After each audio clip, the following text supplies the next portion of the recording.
लघु उद्योजकांसाठी या आर्थिक वर्षापासून पुण्यश्लोक अहिल्यादेवी होळकर महिला स्टार्टअप योजना सुरू करण्यात येणार आहे।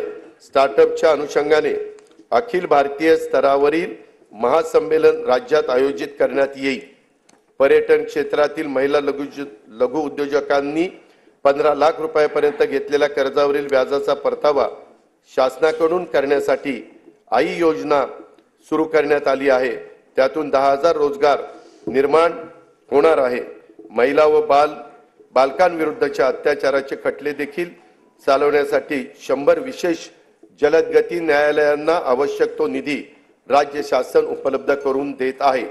राज्यामधील व्यावसायिक शिक्षणामध्ये मुलींचं प्रमाण वाढवण्यास शासन कटिबद्ध आहे। अभियांत्रिकी, वास्तुशास्त्र, औषध निर्माण शास्त्र, वैद्यकीय तसेच कृषी विषयक सर्व व्यावसायिक पदविका अभ्यासक्रमासाठी प्रवेशित 8 लाख रुपयांपर्यंतच्या वार्षिक कौटुंबिक उत्पन्न असणाऱ्या इतर मागास वर्ग तसेच आर्थिकदृष्ट्या दुर्बल घटकातील मुलींना शिक्षण शुल्क व परीक्षा शुल्कामध्ये 100% प्रतिपूर्ती करण्यात येईल। अध्यक्ष महोदय, या निर्णयाचा लाभ सुमारे 2,05,000 मुलींना होणार आहे। शैक्षणिक वर्ष 2024-25 पासून ही योजना सुरू करण्यात येणार असून सुमारे 2,000 कोटी रुपयांचा भार दरवर्षी राज्य सरकार याकरता उचलणार आहे। स्वावलंबी शेतकरी संपन्न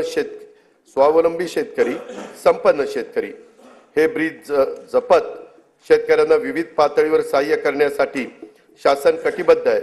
बी बियाणासाठी थेट अनुदान, सिंचन सुविधा, आधुनिक तंत्रज्ञानाचा वापर, शेतीपूरक उद्योगांना प्रोत्साहन, शेतमालाचे मूल्यवर्धन, शेतमाल साठवणूक, बाजारपेठेची उपलब्धता इत्यादींबाबत विविध योजना राबवण्यात येत आहे।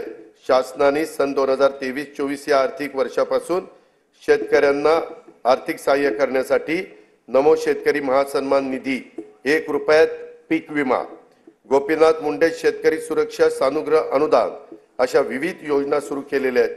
शेती आणि संबंधित क्षेत्राच्या ठळक तरतुदीकडे मी आता सभागृहाचं लक्ष वेधित आहे।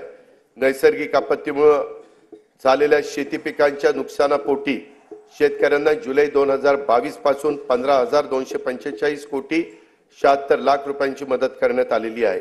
नोव्हेंबर-डिसेंबर 2023 मधील अवकाळी पावसामुळे बाधित झालेल्या 24,47,000 शेतकऱ्यांना आतापर्यंत 2,253 कोटी रुपयांची मदत देण्यात आली आहे। नुकसानीच्या क्षेत्राची मर्यादा 2 ऐवजी यावेळेस 3 हेक्टर करण्यात आली आहे। राज्य आपत्ती प्रतिसाद निधीच्या निकषापेक्षा अधिक दराने ही मदत करण्यात आली आहे। खरीप हंगाम 2023 करता राज्यातील 40 तालुक्यांमध्ये दुष्काळ तर 1021 महसूल मंडळामध्ये दुष्काळ सदृश परिस्थिती जाहीर करण्यात आली असून तिथे विविध सवलती लागू करण्यात आल्या आहेत।